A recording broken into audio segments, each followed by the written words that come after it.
Greetings, it is I, Tantus Narvan Dracovin, Lord and Emperor of the Dracovin Empire, and welcome. It is time to continue our discussion on Advanced Dungeons & Dragons AD&D.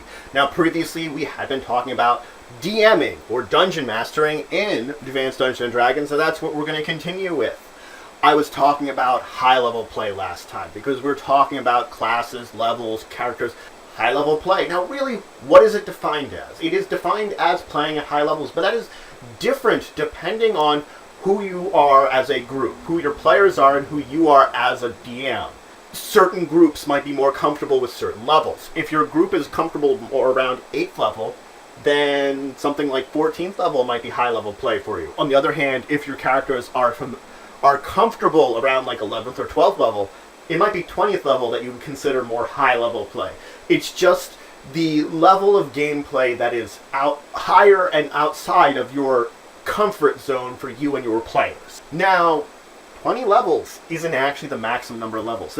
There's theoretically no maximum to the number of levels you can have, but the information that's supported in the books really pushes for that 1 to 20 range of levels. So it's really encouraged that you try to stick to that. Now, you can, of course, go above there, but characters don't tend to get a lot of abilities or gain a lot of stuff or find much challenge once they've gone above level 20. And crafting adventures that are at high level require a lot of skill and patience and work in order to make it that it works right. It's a difficult thing to do. So you as a DM, if you're not confident in a lot of your skills, don't bother pressing yourself that hard. You want to keep it to your comfort zone, of course. Now, what do you do when you get to these high-level characters? Well, the easiest thing to say is you could retire characters.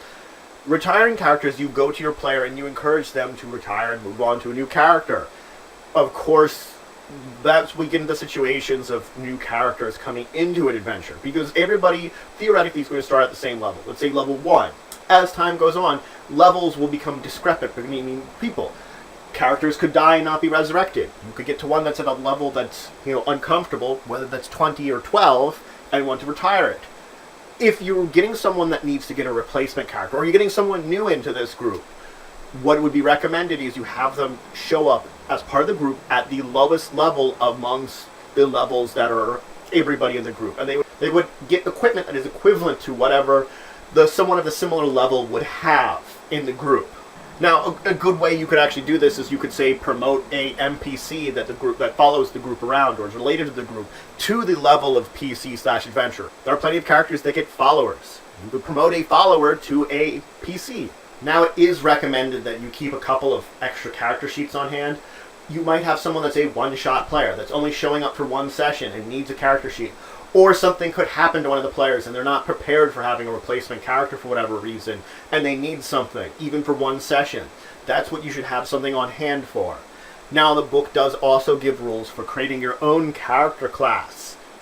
It gives everything you need to know about for detailing it, the races, the ability scores, the abilities you get for the class.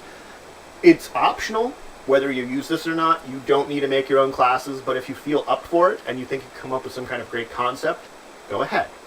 Now let's move on and talk about alignment, because alignment is actually another important thing that relates to your characters, your players, and you. Now, the first thing you're going to have to think about when you're building a role is what the general alignment of a lot of the things that a lot of the creatures and NPCs that people will meet will be.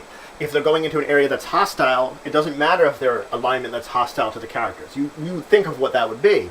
On the other hand, if they're going to a friendly town, you have to kind of have an idea of what that alignment would be. What problems start to come in is when characters deviate from the norms of the alignments. You can be pretty close to that, but if, for example, in a lawful good town, you have a chaotic evil character, they don't mesh up as well, especially if it's getting along with people and things like that. And what you should really do is there's 2 techniques to do when someone wants to play this alignment. First off, you can go to them and talk about that and describe what kind of problems they would have for playing that alignment in the world, related both to the characters, to the NPCs, to the setting.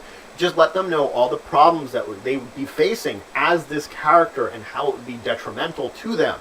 Try to convince them effectively to change their idea. Make them maybe chaotic neutral instead. It might be better than chaotic evil. It's one step closer. Granted, they might still have problems, but far less than they would. Get it closer to the alignments, even if you don't get it to exactly match up. The other is you tell them to keep it secret and hidden, that they're not acting out on their alignment as much as they could be, that they're trying to pretend to be something else. And then it's up for everybody else around them to sort of to notice anything that's going wrong, or it could be up to the other players to notice that there's something different about this person. That in and of itself has its own challenges, which you'd have to be describing to the person. Regardless, there will be problems with playing these alignments, and you have to let them know, and you have to yourself recognize that there's going to be these problems that you're going to have to possibly correct. That's why you have these discussions, to try to avoid those, if necessary, and if you could. Players should try to act within whatever alignment they've chosen to be. They should try to keep within the idea of it, and you're there to let them know sometimes when they're going very off track, especially when they're playing a class that says they should be a certain alignment, such as a paladin. Then you really are going to have to tell them, oh, this activity, it's not good for your alignment. And there should be very few times that you'll have to step in and sort of check on them about these things. Most of the time you're going to be stepping in and doing things that are related to alignment, would be if someone's under something's control and being influenced by them. And you might have to say, like, oh, look, your character would really not work that way. Your character would do this instead under this influence that's making them act more like evil, for example, when they're a good character. You'd punch that guy in the face instead under this influence. Things that would be appropriate to the circumstances. Normally, the circumstances should be up to the player, and at most, they should only get warnings from you. Now, for the NPCs of the world, and this is just normal NPCs, creatures, you're using that as a guide to see how they would react to the players or some of the players' actions. And the alignment is a guide to whatever they're interacting with. And beyond that, it is not, though, the be-all, tell-all of the character's alignment, the NPC's alignment, I mean. They will act in a way that reflects this alignment, but they will have their own unique quirks and attitudes, which should fill them up from not being a carbon copy. Like, you're not going to have every merchant, even if they're lawful good, be like the stout, exact merchant person. They might still haggle with you to get a better price just because it's in their nature as a merchant. You know, it's lawful to haggle. They're not doing anything bad by haggling with you. They just want a better price for their material. It's little things like that that add quirks to these characters and don't make them carbon copies of what the alignment would be. They give essence and soul to the characters that you're building into the world that your players will interact with. So that's it for today. I finished talking about classes. We're talking about high-level play, talking about playing over 20th level, and talking about making your own class just a little bit. And then I moved into talking about alignments, with talking about your players and their alignments, and beginning to talk about NPCs and their alignments. I'm going to finish talking about some things with alignments and move on from that in the next episode. So if you have any questions, comments, anything you want to say, anything you think I left out, please leave in the comments below. Please like, share, and subscribe to show support for the channel, the Empire, and the work I do. And of course, until the next time, I bid you farewell.